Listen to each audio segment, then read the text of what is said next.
Bonjour tout le monde, bienvenue à NDS Podcast. Alors aujourd'hui, nous sommes avec Ced, Oli et Étienne qui va arriver plus tard quand vous allez les boys. Ah ben! Aujourd'hui, on a tout l'air épais parce que c'est la fin du couvre-feu. Yes! Enfin, esti. Alors, ce podcast est Les sponsorisé lunettes, par Arbonne comme d'habitude. Moi, je vais continuer la pub avec ces lunettes-là.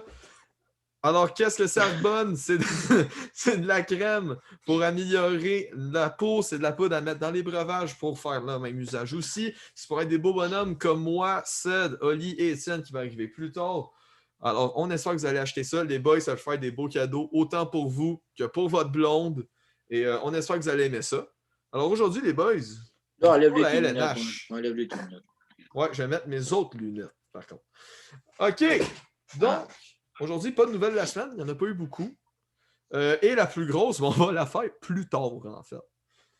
Donc, on va se lancer tout de suite dans les séries éliminatoires qui sont juste ici. Alors, on va faire. D'abord, les boys, moi, juste qu'on finit par celle-là du Canadien contre les Leafs. On finit par celle-là. Et on va parler des Jets contre des Oilers. Victoire des Jets en 4. Vous avez pensé quoi de cette série-là? Moi, je m'attendais pas en tout à ça, pour vrai. Genre, tu sais, oui, je savais que j'espérais au plus profond de moi que les Oilers allaient gagner parce que j'ai quand même un coup de cœur pour les Oilers. Tu sais, c'est une de mes deux équipes préférées.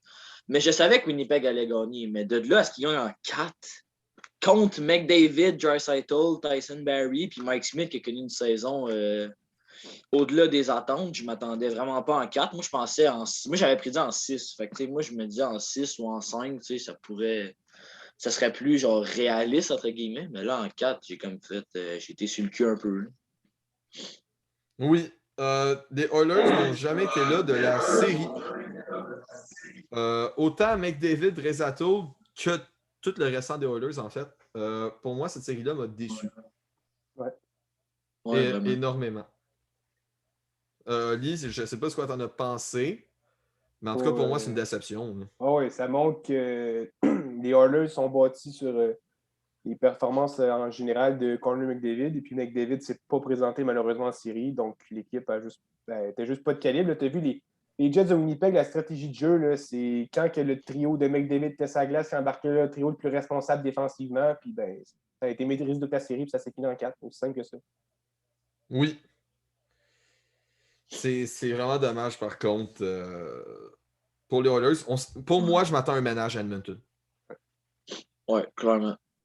Je m'attends clairement en fait, ils ont deux choix. C'est sûr que, dépendamment, si tu parles avec McDavid, c'est sûr que comme on a vu les rumeurs dernièrement, McDavid quitte les Oilers parce qu'il veut aller dans une équipe qui a des chances d'aspirer à la Coupe Stanley, ou les Oilers décident de s'entendre avec McDavid, puis ils écoutent ce qu'il demande, puis ils essaient de reconstruire autour de lui, puis aller chercher plus de... Tu sais, mettons McDavid, là, je propose ça de même, mais des gars comme Eugene Hopkins ou Draisaitl, peut-être, tu sais, ça, tu peux obtenir beaucoup en retour. Fait que peut-être qu'ils changent des gars de même, puis aller chercher peut-être plus de stabilité en défensive ou des trucs du genre. Ils ont besoin d'un gardien de but aussi, là, ça fait dur. Là. Ben, ils ont besoin de tout, en fait. Oui, effectivement. À part d'attaque, l'attaque, c'est moins payé. McDavid peut s'en occuper avec les saisons qu'il fait. Là, fait. La seule bonne affaire, je pourrais dire, c'est Darnell Nurse. Darnell Nurse a très, très, très bien joué dans la série. Ouais, ça, je suis d'accord. Hein. Et même malheureusement, c'était pas assez. Et de loin. Alors, on va aller dans l'autre série qui s'est faite très rapidement. Les Blues contre Avalanche. On s'en attendait pas mal. Ouais, il n'y a pas grand-chose à dire là-dessus. Là. C'est pas mal. L'Avalanche a donné un coup de pied dans le cul aux Blues. Les Blues qui, depuis qu'ils ont gagné la Coupe Stanley, sont une déception. Est-ce qu'ils vont être capables de s'en remettre? Je leur donne encore 2 ans, puis après, ça part. Les Blues, c'est une équipe que j'aime. J'aime leur style de jeu. Mais on dirait que l'équipe commence à être vieillissante un peu. C'est ça leur plus grosse faiblesse. Je sais pas si Oli ou Cez a quelque chose à rajouter sur cette série-là. Ouais, je pense que tu as pas mal tout dit. Ah ouais, puis mais à la défense des Blues, on avait plusieurs joueurs blessés importants. Je pense à David Perron qui a connu une de ses meilleures saisons. C'est sûr que c'est une grosse perte, mais honnêtement, même avec Perron, on savait que les Blues n'étaient pas de calibre face au Colorado. Et c'est sûr que le fait que Vladimir Tarasenko soit tout le temps blessé, Oui, ça fait mal. ça fait mal, énormément. Pour moi, je me demande même si les Blues devraient le garder. C'est ça la question. C'est une bonne Ouais, moi je pense que la question c'est plus qui veut de Tarasenko en fait. Qui veut notre Tarasenko dans ce moment? Personne. Qui veut notre Tarasenko en santé? Tout le monde. Oui, ça c'est sûr. Ça, c'est tout le monde. En ce moment, on a le 7e match Vegas contre Minnesota. C'est une très, très bonne série. Je ne m'attendais pas qu'elle soit un match numéro 7. Oli, je te laisse l'honneur de parler de cette série, car tu es le seul qui a prédit le Wild. Ouais. Quand on est arrivé à 3-1 Vegas, je pense que personne n'était surpris d'où est-ce qu'on était rendu dans cette série-là. Mais cette équipe-là, le Wild du Minnesota, c'est pas une grosse offensive, même si dans les derniers matchs, ils ont plus produit à l'attaque. Mais c'est une équipe qui est très axée sur le jeu défensif. C'est une équipe qui garde des matchs serrés en saison. Et puis, je savais qu'à quelque part, il allait pouvoir sortir une. Tu sais, là, j'avais dit en début que Kaprizov serait une arme cachée, puis que ça pourrait être la carte qui ferait changer le jeu. On l'a vu dans une coupe de match, là, sur le powerplay, il est exceptionnel. Mais je dirais que le jeu en général du Wild en défensive, parce que si on regarde les matchs, le Wild du Minnesota remporte. Les 2 derniers matchs que le Wild du Minnesota a remportés, à part le dernier, l'autre d'avant, quand ils ont fait 3-2 dans la série, ils n'ont pas tiré beaucoup de fois au filet. Ils ont tiré, je pense, 15 fois, puis ils ont marqué comme 5 buts. C'était pas beaucoup, mais ils sont opportunistes. Les très peu de chances que les Golden Knights leur offrent, ils les mettent dedans. Puis défensivement, ils font la job. Puis je m'excuse, mais je suis très surpris de la performance de Cam Talbot devant le filet. Depuis le début de la saison, Cam Talbot me surprend énormément. Ouais. Puis, d'après moi, c'est une des grosses différences qui amène le Wild jusque-là. Oui, clairement. Du côté de Vegas, par contre, en série, j'ai l'impression que Marc-André Fleury, c'est pas le même. Il a plus de difficultés à retrouver ses repères de temps à autre. Le dernier match, je vais le dire, là, il a fait dur. Là, il n'a pas été solide, mais dans le fond, quand c'était 3-1 Golden Knights en série, là, il donnait des performances exceptionnelles. C'est grâce à lui qui stoppait les attaques du Wild. Les matchs restaient serrés, mais c'est toujours Vegas qui avait le dernier mot. Mais là, dans les 2 derniers matchs, ça fait dur un peu. Ouais. Et on va faire un lien avec les nouvelles de la semaine. Les Pingouins regardent pour aller chercher Fleury aussi. Ils se sont essayés l'année passée et en ce moment, ils vont peut-être s'essayer encore. Ouais, ça, c'est des rumeurs. Oui. S'ils font ça, honnêtement, c'est un peu. Pour moi, ça devient inutile pour les Pingouins. Moi, honnêtement, si on revient sur cet échange-là, je trouve qu'ils ont agi beaucoup trop vite. Là. C'est se débarrasser puis se débarrasser. Là, puis, ils ont mis même trop de confiance en Matt Murray de même. Puis, Matt Murray, ça n'a pas fonctionné. Après ça, ils ont dit, regarde, Tristan Jarry va faire la job. Il ne fait pas plus de travail. Honnêtement, puis, en fait, si les rumeurs se concrétisent, puis en effet, les Pingouins souhaitent vraiment les rechercher Marc-André Fleury, ça démontre que le directeur général souhaite continuer d'essayer de gagner avec le noyau qu'il y a présentement. J'ai un petit peu de la misère à croire ça. Il a dit qu'il était dû pour un reset, puis qu'il allait sûrement perdre des gros morceaux, mettons comme Chris Letang. Fait que si tu échanges des gars comme Chris Letang, pourquoi aller rechercher un Marc-André Fleury? C'est sûr. D'un autre côté, est-ce que les Pingouins ont vraiment besoin de ça, comme tu as dit? Je ne penserais pas.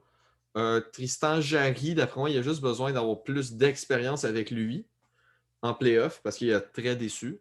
Ouais. Est-ce que Casey DeSmith est le gardien remplaçant pour lui donner cette expérience-là? Non. Je ne pense aucunement. Fait que c'est vraiment juste une question d'expérience, mais à la bonne place pour les Pingouins. Donc, moi, c'est plus ça. Pour avoir eu une chance de battre les Islanders, ce qu'ils n'ont pas fait, parce que ces Islanders sont sortis grands gagnants. Donc, ma prédiction était bonne. J'avais dit les Islanders en 6. Qui est une équipe que moi et toi, Oli, on adore beaucoup, les Islanders. Coaching staff? Barry Trotz, le jeu collectif aussi est très, très bien du côté des Islanders, qui réussissent à jouer un jeu très serré, autant offensivement que défensivement, sans avoir de grosses superstars. Oui, en effet, c'est une équipe qui joue tout le temps en unité 5, toujours unie sur la patinoire. On dit qu'il n'y a pas de superstar, il y a peut-être un certain Barzell qui ressort du lot, mais en playoff, présentement, là, il ne connaît pas les grosses séries. Là, puis si je ne me trompe pas, il n'a même pas marqué dans la série contre les Penguins. Là. Puis ça fait juste te montrer. Non. Bon, ça fait juste te montrer à quel point que l'équipe, les talents sont dispersés. Là. C'est tout le monde qui produit. Puis c'est ce qui va. Une équipe en série, là, c'est une équipe qui produit également. Autant la défensive que ton gardien de but te donne une chance puis que ton attaque produit. Là. Mm-hmm. Si tout le monde est capable de donner ce qu'ils ont à donner, ton équipe va se rendre loin en playoff. C'est aussi simple que ça. Oui, puis ils vont se manger un très gros défi contre les Bruins. Oui, effectivement. Même si les Bruins ont gagné sur des Capitals qui étaient un peu chancelants, mais les Bruins, comme tu avais dit dans le dernier podcast, c'est loin d'être la meilleure équipe des séries dans leur style de jeu en ce moment. Oui. Ce qui est quand même très décevant à regarder l'effectif que Boston présente. Ben, ce qui est un peu dérangeant avec les Bruins, j'ai regardé leur match, puis je trouve que ça se base beaucoup sur le premier trio, là, le trio de Marchand, Bergeron, Pasternak. Boston, dans les dernières années, ont été vus comme une équipe équilibrée, autant offensivement que défensivement. On était menaçant, même des fois le troisième, quatrième trio, c'est eux en série qui volaient la game. Là, j'ai l'impression que cette année, si c'est pas du trio de Bergeron ou de celui de Taylor Hall, j'ai l'impression qu'il ne peut pas se passer grand-chose. C'est ça. Puis, pour ça, cette année, je pense pas que c'est l'année des Bruins. C'est pas l'année des Bruins, loin de là. Selon moi, les Highlanders vont être capables de mettre un arrêt à ça. Et on peut commencer les prédictions tout de suite. Selon moi, je dis les Highlanders en 7 contre les Bruins. OK. Moi, je dirais en 6. Les Highlanders en 6? Ouais. OK. On s'entend que les Highlanders, c'est quand même un moins gros défi sur papier que les Capitals. Mais dans les deux cas, on est d'accord pour dire qu'ils sont capables de livrer une bonne bataille aux Bruins. Ben, regarde, dans cette division-là, je vais y aller bien rapidement. Là. Dans cette division-là, c'est Caroline qui va ressortir en finale. On t'entend. OK, c'est bon. On donnait notre prédiction sur la série Bruins contre les Highlanders. Oh! C'est quoi vos prédictions, là? Moi, j'ai dit Highlanders en 7. Moi, j'ai dit Highlanders en 6. Mais je vais suivre le rythme Highlanders en 7. Je suis d'accord avec ça. Ben, déjà, on s'entend pour dire que les Highlanders vont s'en sortir gagnants parce que fuck les Bruins. Ouais. Pour vrai, oui. En partant. Et aussi parce qu'ils ne jouent pas très bien. C'est pas les Bruins dominants comme on les connaît. Non, c'est ça. Après, on tombe dans une autre série qui est les Hurricanes contre les Predators. Cette série-là, il y a eu des bons moments, il y a eu des moins bons moments. C'était pas mal une série, on pourrait dire, normale. Ouais, en dents de scie, là. C'est une série. En dents de scie pour les Predators, je trouve que les Hurricanes ont un peu sous-performé. Ouais, je m'attendais à plus que ça, pour Mais vrai. sais-tu ce qui a joué dans cette série-là, je pense? Moi, j'avais dit les Hurricanes en 5. Oui, moi avec. Puis je pense que ce qui a joué dans cette série-là, c'est l'expérience des Preds en série comparée à celle de la Caroline en série. Oui. Parce qu'on a vu, quand on arrivait en overtime, là, si on compte la game d'hier, ça faisait comme 4 games de suite qui allaient en overtime. Puis ça a paru dans le jeu général de l'équipe que les Preds avaient plus de confiance à jouer rendu en fin de match que ce que les Hurricanes avaient. Les Hurricanes avaient plus tendance à vouloir resserrer défensivement qu'attaquer. Puis c'est une des grosses équipes offensives de la Ligue nationale. Donc. Oui. Au moins, je pense, dans cette série-là, on avait tout dit que les Hurricanes allaient en sortir gagnants. Ouais. Et ils vont se manger un défi colossal. Là, Ouais. qui est le Lightning de Tampa Bay. Les Hurricanes vont passer. Ouais, moi avec. Oh! Et ça tombe bien parce que moi aussi, je crois ça. Ben, moi, Bon, de toute façon, moi, je dis Hurricanes all the way parce que j'ai dit moi, je vais spoil tout le monde. J'ai dit en finale, Colorado. Moi aussi, j'ai dit ça. Ça va pas bien. Colorado contre la Caroline. Ouais. Ouf! Moi, je peux pas m'avancer à ce point-là. Mais je suis confiant de voir les Hurricanes en finale de conférence. On est confiant là-dessus. Les trois, on s'entend là-dessus. Moi, je me dis, si la Caroline sont capables de battre Tampa Bay, ils sont capables de battre Islanders. Ils sont capables de battre tout le monde. Ben, c'est ça. T'sais. Mais avant d'aller plus en profondeur dans cette série-là, on va parler de la bataille de la Floride, qui était une excellente série. Ouais, vraiment. Autant du côté des Panthers que de Tampa Bay. Malheureusement, j'ai dit les Panthers en 7. Moi Et aussi. c'est Tampa qui a gagné en 6. Mais encore là, quelle belle série pour vrai. Là. Mais cette série-là, là, c'est pas difficile à expliquer. C'est la sous-performance des gardiens de but. Ouais. Je te parle du côté de la Floride. Là, quand c'est rendu, tu utilises 3 goalers en playoff, puis que ton Bobrovski, que tu payes à 10 millions par année, il n'est pas capable de performer, c'est que tu as un problème. Oui. Puis, tu sais, on a vu que Spencer Knight était capable de performer dans les 2 derniers matchs que goalé. Mm-hmm. Donc, je pense que ça, c'est peut-être. Tu sais, on parle d'une certaine équipe, les Oilers Edmonton, qui n'a pas gardien de but, puis ça cherche un gardien de but numéro 1, puis là, on parle que la Floride, ils n'ont peut-être pas besoin de Bobrovski. En tout cas, bref, je n'avancerai pas plus ça, mais peut-être qu'il pourrait se passer quelque chose dans ces 2 équipes-là. Oui, exactement. Mais moi, pour vrai, la série Floride contre Tampa Bay, je trouve que cette série-là, ça nous donne juste la preuve que Tampa Bay est juste trop fort pour les équipes dans la ben, pas pour toutes les équipes, mais que pour le 3/4 des équipes. Puis, le Tampa Bay, oui, ils ont quand même beaucoup d'expérience aussi en série, ce que les Panthers n'ont pas nécessairement. Fait que je pense que ça m'a fait la différence dans la série, je pense. Oui, ça a été l'expérience aussi.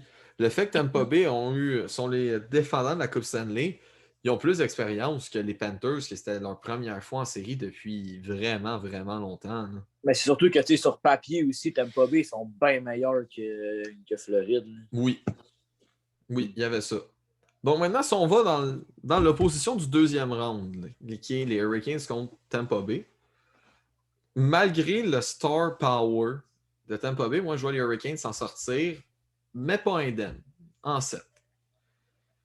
On va avoir de ce côté-là, on va avoir 2 excellentes séries des 2 côtés.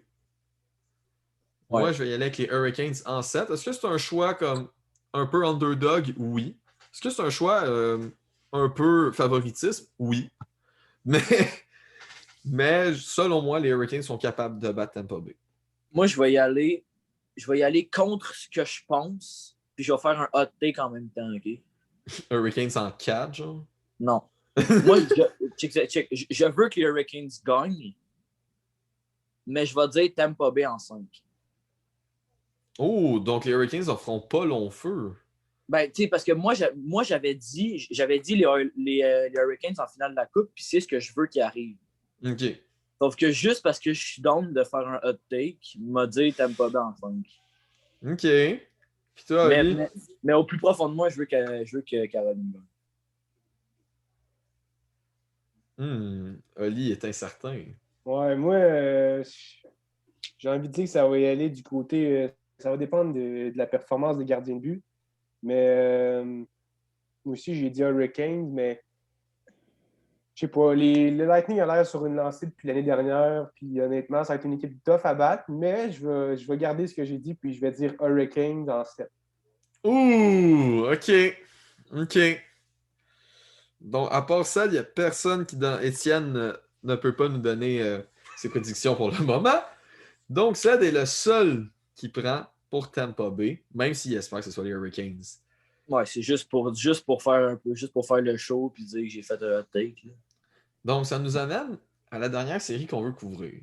Montréal-Toronto. Celle-là, on a beaucoup à jaser, je crois.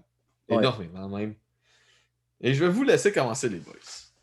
Lui, si tu veux y aller, vas-y. Parfait. Bon, ben, moi, je vais aller très simple. Je vais parler de 3 points en général par rapport à cette série-là. Premier point, Carey Price. Si ce n'était pas de lui, la série serait déjà terminée. Là, c'est sans aucun doute. Là. Si Carey Price ne goalait pas comme qu'il goal présentement, on n'en serait même pas encore en train de parler de qui peut gagner cette série-là. Mm-hmm. Pour moi, il tient l'équipe dans le match, puis peu importe le score, il réussit à garder la game serrée où il nous permet de garder les devants, puis c'est grâce à lui si on est encore en vie. Deuxième point qui nous fait très mal, c'est le power play. Je ne sais pas qu'est-ce qu'on fait honnêtement. Le deep play va quand même très bien. Le power play, on ne génère pas d'attaque, on n'amène même pas de tir au filet. Tu sais, il dit souvent qu'en apportant des des tirs en powerplay, c'est là que tu crées des occasions. Là, même pas ça. On fait juste promener la rondelle, puis ça tourne, mais on n'est pas menaçant. Fait que ça, honnêtement, c'est un problème, mais... Ouais, juste 2 secondes. J'ai vu une stat aussi par rapport au powerplay, là. C'est que je pense que c'est dans leurs 30 derniers ils sont 30 powerplay de suite sans marquer, Canadien. Ça fait très dur. Ouais, c'est ça. Là, comme là, en playoff, je pense qu'on 0 en 14. Mais, tu sais, c'est ça, tu génères pas, tu t'amènes pas de puck au net, puis tu fais juste tourner en rond. Puis c'est sûr, puis c'est pas rendu en playoff que tu peux corriger puis savoir comment jouer en powerplay. Ça, c'est en saison que ça se passe. Puis rendu en série, les équipes qui gagnent, là, vous remarquerez, ils ont un bon powerplay. Mm-hmm. Parce que même s'ils ne marquent pas à tous les powerplays, ça génère du momentum. Puis même après les 2 minutes d'avantage numérique, ils continuent de tourner dans la zone, puis tu vois qu'ils ont pris le dessus sur l'autre équipe qui fait juste se détendre. Puis le problème avec Montréal, c'est ça, c'est que même après les powerplays, on ne génère pas assez de momentum pour pouvoir le garder puis conserver la rondelle dans la zone. Fait que ça nous joue des tours, puis honnêtement, c'est là que ça fait mal. Parce qu'on le voit à Toronto, ils ont un bon powerplay, c'est un des meilleurs de la ligue. Puis quand ils ont un powerplay, puis même s'ils ne réussissent pas à scorer durant 2 minutes, même après les 2 minutes, ils continuent de tourner dans la zone parce qu'ils ont le momentum. Exact. Ça change une game carrément, une pénalité. Puis, ben, mon troisième point, c'est justement l'arbitrage. Bon, je suis un fan du Canadien, fait que c'est sûr que c'est plus facile à plaindre. Mais honnêtement, l'arbitrage fait très dur. En général, dans les séries, j'ai trouvé que les calls, ils ne sont pas constants. J'ai l'impression qu'on favorise une équipe à une autre parce qu'on veut resserrer le match ou on veut donner l'avantage à une autre équipe. Ça, je trouve ça décevant. Mais surtout, là, Montréal, la game que ça a terminé 5-1, qui ont donné comme 5 powerplay en C'est le deuxième match période. numéro 3 ou 2, ça? Ouais, numéro 3, je pense. Ça, ce match-là, ça a été une vraie joke, là, mais en tout cas. Fait que ça, c'est mes 3 points concernant cette série-là. Mais pour terminer, je pense que le Canadien va remporter le match de demain. Et en remportant le match numéro 6 demain, que tu gagnes la série 3-3, la pression n'est plus sur le Canadien, mais elle est toute sur les Maple Leafs. Déjà présentement, la pression est sur les Maple Leafs. Ben oui, je veux juste faire un petit shout-out aux fans des Maple Leafs qui ont sûrement des souvenirs de 2 ans contre Toronto quand ils venaient la série, contre Boston, quand ils venaient la série 3-1. Et Boston a remonté et a éliminé Toronto. On espère ça, le Canadien. On espère ça, oui. Mais moi, je vais donner des points aux Canadiens, par contre, parce qu'il faut qu'il y en aille un peu à part Carey Price. Le jeu physique. Ouais. Le Canadien joue tout le temps plus physique que Toronto. Et au moins, ça leur donne une chance. On l'a vu sur le premier but de Joel Armia hier. La mise en échec de Corey Perry a tout changé pour Armia. Elle a fait une ouverture du jeu. Armia a pris le tir et ça a rentré. Le Canadien joue très bien physiquement. Malheureusement, c'est la seule affaire qu'ils sont capables de faire constant. Ouais, c'est un peu blessé. Parce que Oli, tantôt, a parlé du power play. C'est bien beau de dire qu'on fait des passes et qu'on tourne en rond, mais c'est parce qu'on rentre même pas dans la zone. On a de la misère à rentrer dans la zone une fois que la rondelle elle sort, puis c'est drôle, elle sort tout le temps dans comme 20 premières secondes. Parce que le Canadien, soit les Canadiens, son powerplay, il y a beaucoup trop de la misère, ou le désavantage numérique de Toronto est juste trop fort. C'est un des deux. Mais le Canadien déçoit. Même s'il a gagné hier, on s'entend qu'il a choqué une avance de 3-0. Ça me fait peur pour le match de demain. Pour moi, l'élément qui va changer la game pour demain, c'est même pas les joueurs, ça va être les partisans. Les partisans, pour moi, vont donner une motivation de plus aux Canadiens pour gagner. Parce que d'après moi, sans les partisans, j'ai l'impression que le match de demain va s'avérer le dernier. Même si je ne veux pas dire ça, je ne le veux pas. Mais les partisans vont être un facteur pour motiver les joueurs. J'espère que ça va aller en 7. Et comme Ali a dit, rendu au 7e match, la pression va maintenant à Toronto et plus sur le Canadien. Moi, juste pour finir cette série-là, il y a un point que j'ai apporté, c'est Alexander Romanov. Okay? Qu'est-ce qui se passe dans la tête à Ducharme pour mettre Gustafsson à la place de Romanov? Je veux bien croire qu'il va améliorer le powerplay, sauf que ça n'a pas marché ton powerplay. Okay? Ça ne t'a rien amené, fuck all. Fait que pourquoi il décide pas de mettre Romanov, puis pourquoi depuis le début de la série, il ne met pas Romanov? quand Romanov nous a prouvé tout au long de la saison qu'il était capable qu'il avait sa place dans le top 6 du Canadien, puis qu'il a quand même bien joué pendant toute la saison. Puis je comprends juste pas pourquoi on l'enlève tout d'un coup comme ça pendant les séries. C'est juste ça me fait capoter. Ben oui, c'est sûr. Mais avant de continuer, on va aller encore à la série de deuxième ronde du Colorado. En ce moment, c'est encore 1-1 entre Minnesota et Vegas. Je veux vos prédictions sur chacune des deux équipes qui pourraient se présenter contre le Colorado. OK, genre, mettons, si c'était Vegas puis si c'était Wild, genre. Exactement. OK. OK, tu veux j'y aille? OK. Si c'est contre Vegas, je dirais Colorado en 7. Puis si c'est contre le Wild, je dirais Colorado en 6. Okay. Moi, si c'est Vegas. But de Vegas, c'est maintenant 2-1. Bon. Fait que si c'est Vegas qui joue contre Colorado, je vais dire Colorado en 6. Puis si c'est Colorado, Minnesota, je vais dire Colorado en 5. Moi, je vais y aller des mêmes prédictions qu'Oli. Pour la seule et bonne raison que Colorado sont juste trop forts. Ouais, cette année, on a des bonnes chances. Moi, honnêtement, je voyais. Bon, il y avait un petit peu mon côté partisan, mais je vois le Canadien contre le Colorado en finale d'association. Ouais, Tout ça aussi. Avec le grand Carey Price là, qui va nous maintenir jusqu'à la fin. Mais ouais, je pense que cette année, le Colorado est trop fort. Ben, je les ai d'ailleurs mis comme champion de la Coupe cette année. Je pense que c'est leur année. Honnêtement, je pense qu'ils sont partis pour une gap de 5 ans minimum à performer en playoff puis en saison. Tu as vu le noyau de joueurs qu'ils ont, c'est même pas. Tu pourrais te dire c'est des vétérans, même pas, c'est des jeunes gars. Si tu es capable de performer avec des gars qui n'ont pas beaucoup d'expérience en playoff, puis tu es déjà capable de donner des performances comme ça, imagine dans 2-3 ans, quand ils vont avoir acquis de l'expérience. Exact. Puis d'un autre côté, c'est sûr que Vegas, si c'est eux, ils vont être capables de donner un très bon combat au Colorado pareil. Ouais. Avec tous les superstars qui s'y trouvent, on pense notamment à Pietrangelo, Mark Stone, Max Pacioretty, William Karlsson et compagnie, Marc-André Fleury aussi. Ça va être une très très bonne série. Contre le Wild, si le Colorado affronte le Wild, j'ai l'impression que pour eux, tout pourrait arriver. Parce que Minnesota va avoir sorti une des meilleures équipes de la Ligue en Vegas. Ça va dépendre de la performance de la défensive. Ouais, c'est ça. Mais tu sais, d'un autre côté, c'est que je veux bien croire qu'on va sortir une des meilleures équipes de la Ligue. Mais comme vous venez de le dire, Colorado sont juste trop forts cette année. C'est ça. D'un côté, je dis pas que le Wild va gagner contre l'Avalanche, mais ça ne m'étonnerait pas, mettons. Ben, moi, je serais surpris, là, pour vrai. Là. Je serais surpris, mais de l'autre côté, ça ne m'étonnerait pas parce que le Wild, ayant sorti une des meilleures équipes de la Ligue, s'ils le font, ils vont prendre ça comme motivation pour sortir la meilleure équipe de la Ligue, qui est l'Avalanche. Ouais.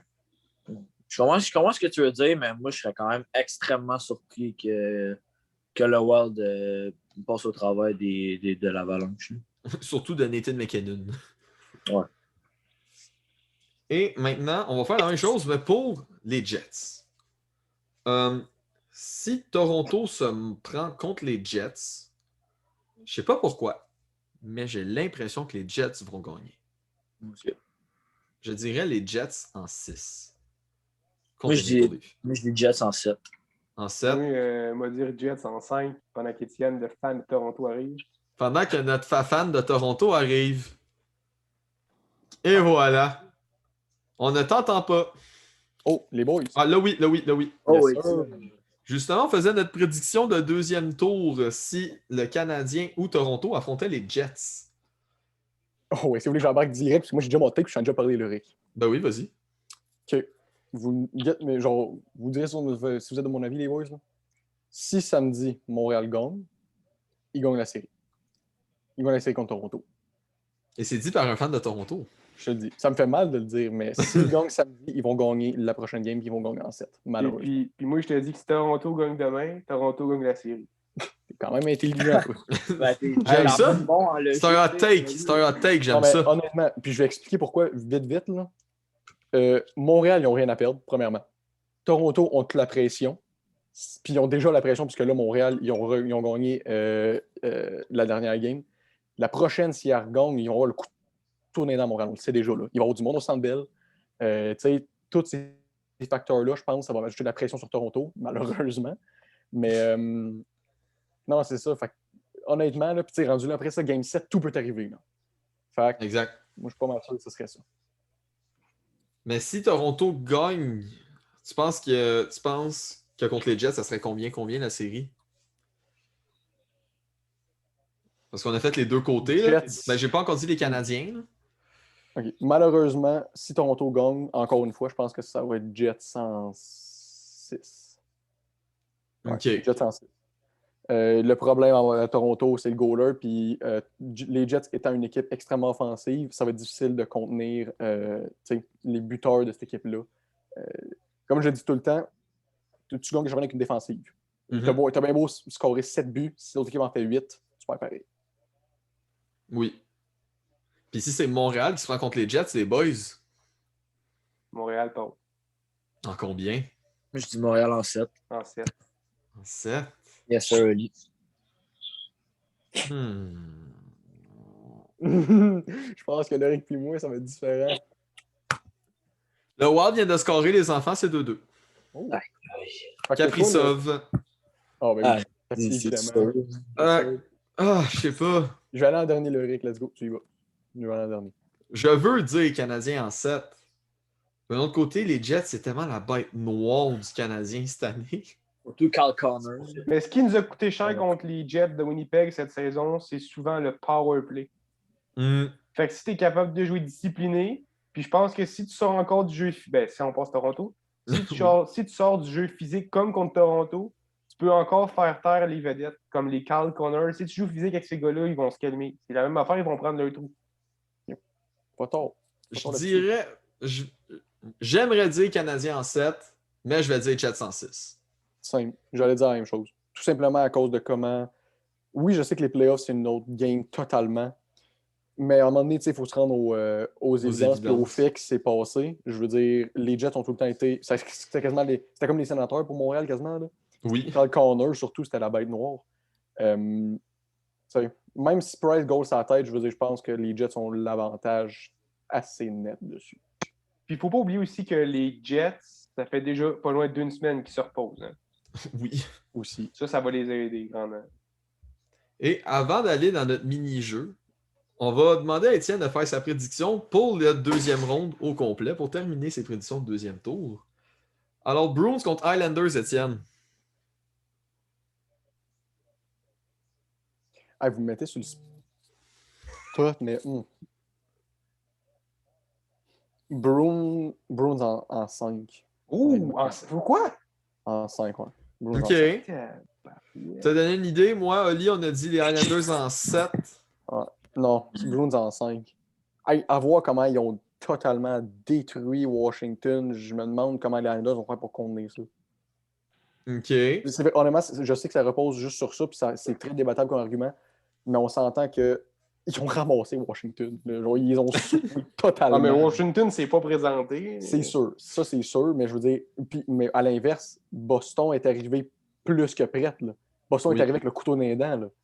Ça se voyait dans leur jeu aussi, tu sais. Ouais, moi, Bruins, je pense que ça va pas être long, cette série-là. Okay.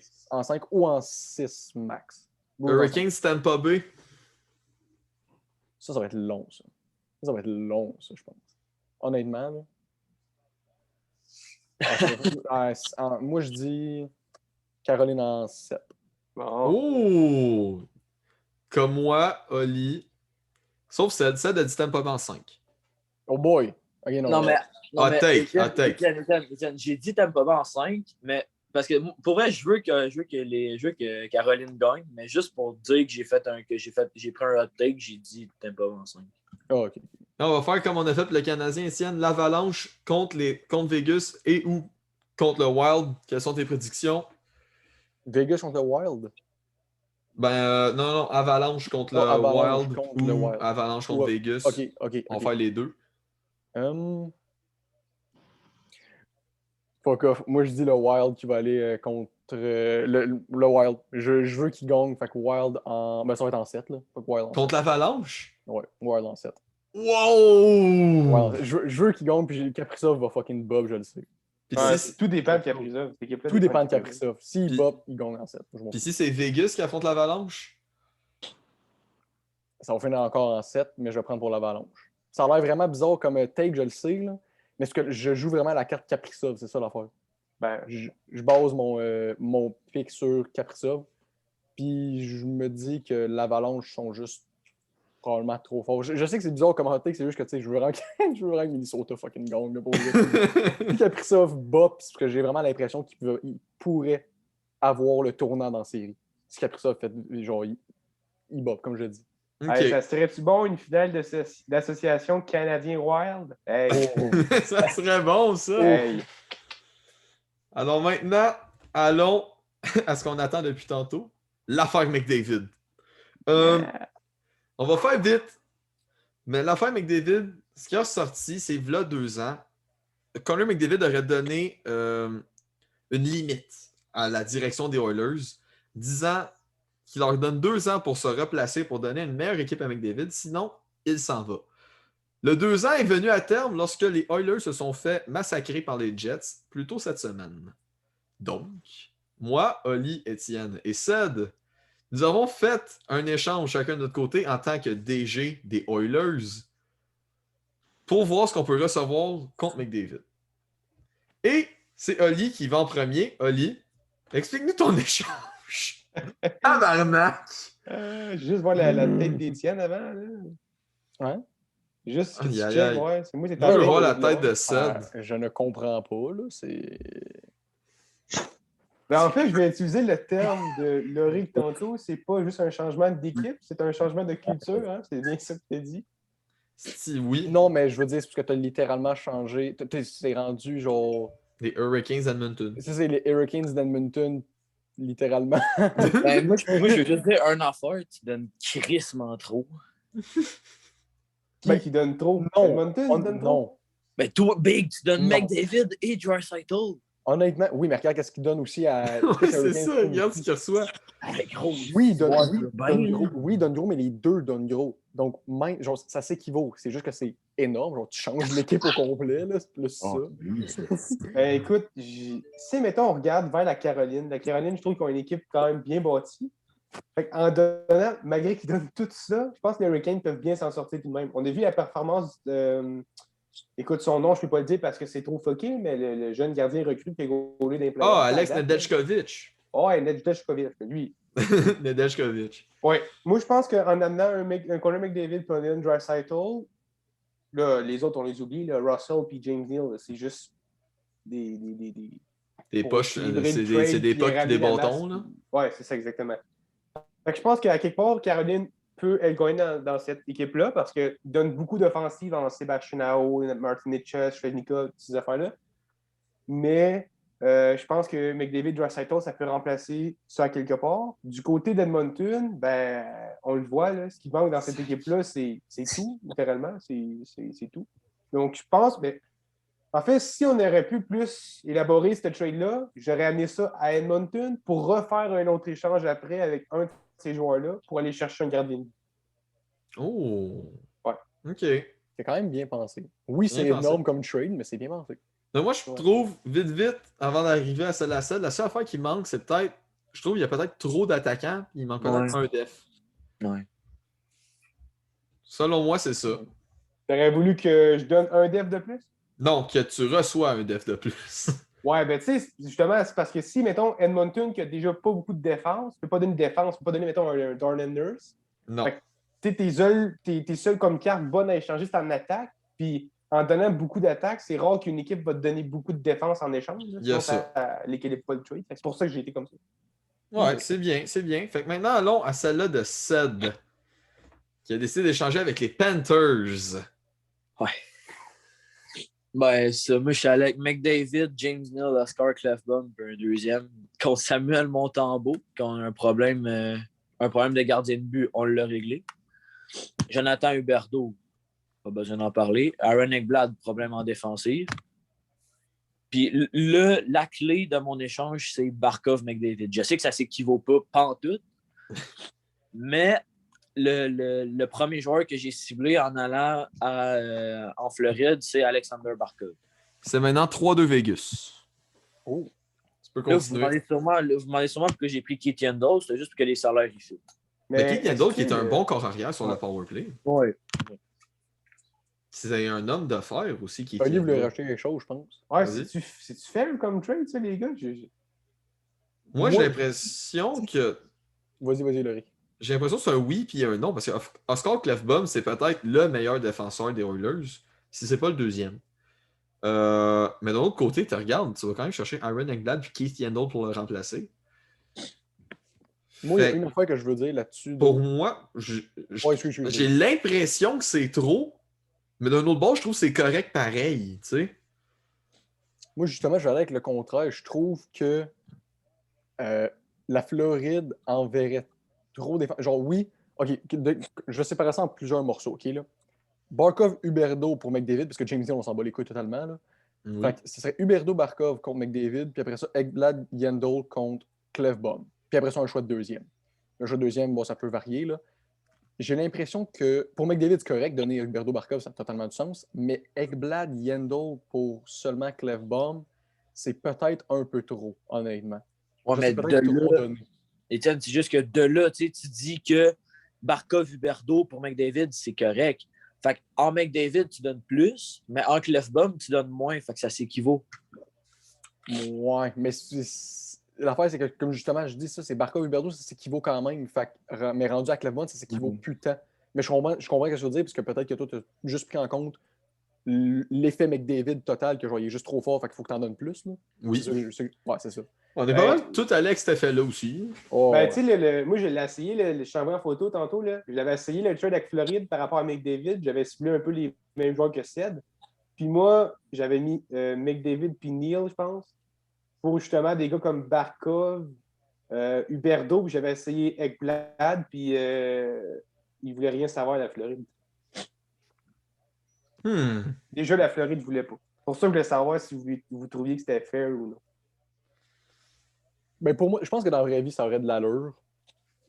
Ben, Ouais. c'est quand même, tu donnes quand même tes 3 meilleurs joueurs pour Non, c'est McDavid sûr. puis Non, une c'est poche sûr, de puck, là. En même temps, Tom McDavid, oui, comme je l'ai dit tout le temps, c'est un seul joueur, puis c'est cher donné, mais c'est C'est McDavid. McDavid. Quand même un gars qui te fait 105 points à 53 games. C'est ça, on l'appelle pas McJesus pour rien. Ouais. C'est ça. Fait que là, on s'en va au mien. Yes. Alors, McDavid s'en irait du côté de Vegas avec James Neal, Adam Larson et Zach Cashin. En retour de Shea Theodore, Mark Stone, Pietrangelo, William Karlsson, ainsi qu'un choix de deuxième ronde en 2021. Comme Oli l'a dit tantôt, je l'ai fait dans un simulateur qui s'appelle NHL. On s'entend, c'est pas le plus fiable. Mais le trade a passé. Donc, ce qui vaut zéro la peine dans la vraie vie, par contre. Là. Mais vous en pensez quoi de ce trade de les boys? Ben, moi, je suis Vegas, je le fais crissement pas, là, pour être bien fou. Non, c'est ça. Vegas, je le fais pas. Là. Mais d'un autre côté, nous autres, on est les Oilers. Hein? Regarde, Oilers ont besoin d'une défensive, ben là, ils l'ont. Ouais, il est collé. Tabarnak. Theodore. Avec ça, tu rajoutes Nurse, Barry, puis Klefbom. une sale défense, mon S'il y a gars. une affaire que je peux ajouter, par exemple, sur ce trade-là, que je trouve. En tout cas, ça, c'est mon avis, puis je trouve que ça a vraiment de l'allure, OK?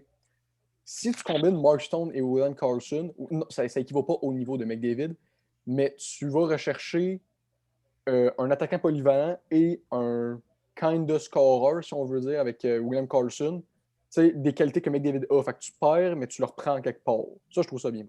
C'est ça. Tu sais, oui, James Neal pour le serre. Adam Larson, par contre, qui est, un joueur pas très aimé à cause de sa valeur d'échange contre Taylor Hall. Adam Larson. Exactement. Mais ça reste un défenseur fiable. Très fiable défensivement. Ouais. Mais d'un autre côté, on va chercher Pietrangelo. Donc, Ouais. on n'en a plus de besoin. Puis Tyson Barrie, dans ce scénario-là, je l'ai compté comme s'il s'en allait de Edmonton. Donc, j'ai Shea Theodore pour le remplacer. Puis choix de deuxième ronde, ben c'est des peanuts rendus là. Mais tu sais, aussi un autre point là, à apporter dans ce trade-là, moi, c'est le leadership qui t'amènerait à Edmonton. Mhm. Parce que, tu sais, oui, McDavid a un 6 sur son chandail, leadership, ouais, OK, mais tu vois qu'il est capable de aussi se gâter sur ses teammates, puis de dire ce qu'il a à dire, puis de chialer, puis de critiquer ouvertement. Tandis que ce que tu amènes à Edmonton dans ce trade-là, tu amènes des gars comme Marstone, Pietrangelo, dans le fond, tous les gars que tu amènes, Theodore et Carlson, c'est tous des gars qui amènent du leadership autant dans le vestiaire qu'en dehors de la glace. Fait qu'honnêtement, Edmonton est winner dans ce trade-là, mais moi aussi, je pense que dans la vraie vie, tu ne pourrais pas voir ça. Non. non. Vegas, il dit non, là. Vegas dirait jamais oui, je pense.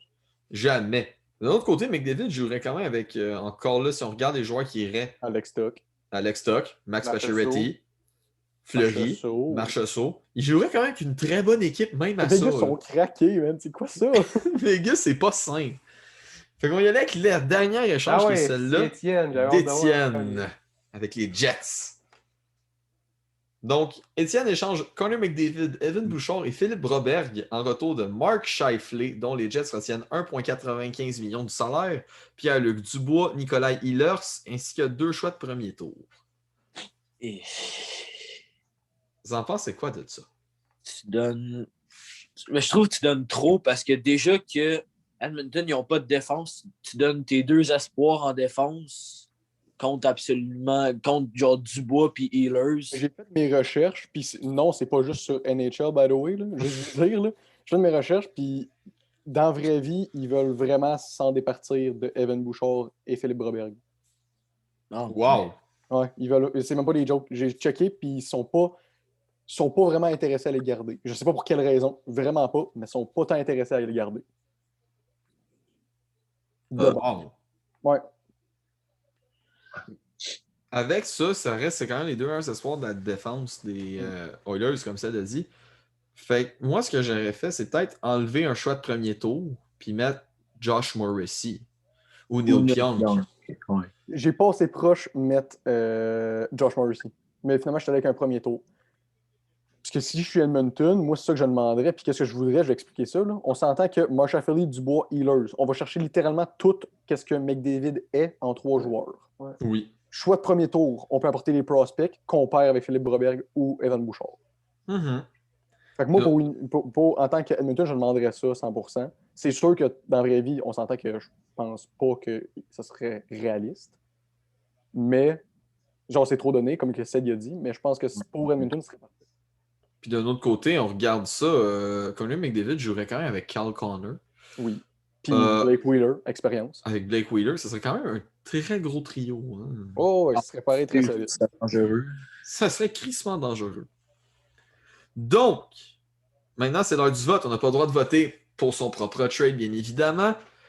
Mais dans tous les trades que vous avez vus, lequel. Montrer vite, s'il te plaît. C'est ça. Lequel ferait plus de sens, mettons. OK, peut-être pas le plus de sens, mais lequel vous feriez? Ouais, en étant le DG des Oilers. Exactement. Donc, on a celle-là de Lee qui échange, dans le fond, toute son esti d'équipe. Il faut mettre la main sur tous les Hurricanes. Moi, je vote celui de lui. Moi, je vote celui de lui aussi. Ça, moi, je vote celui de lui.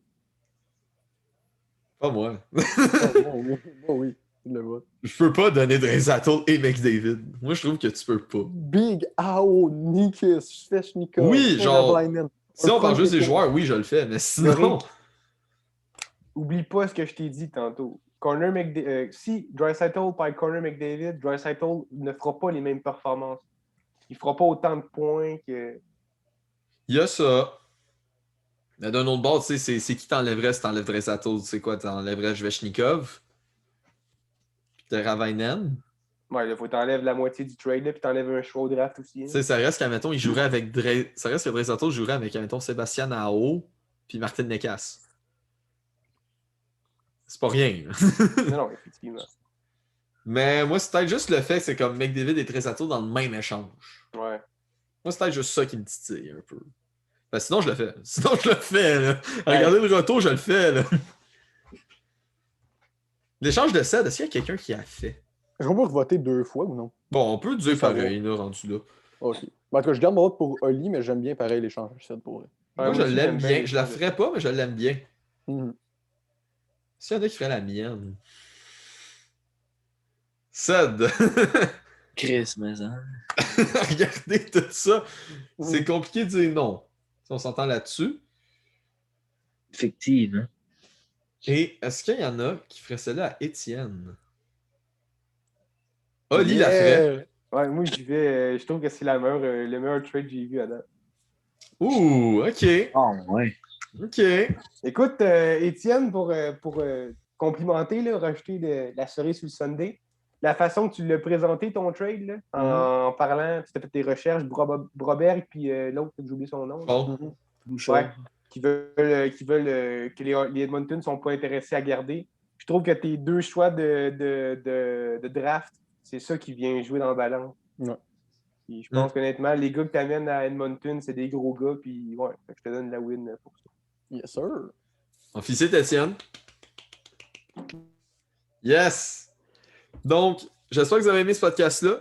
N'hésitez pas à mettre en commentaire vos prédictions des séries et votre échange pour McDavid. Ça va nous faire un plaisir de répondre et de lire aussi. N'hésitez pas à vous abonner, partager, liker et activer la cloche. Ça prend 10 secondes. Ça peut tellement faire de gros changements pour nous. On espère que vous avez aimé ça. C'était NDS Podcast. Et sur ça, passez une bonne soirée.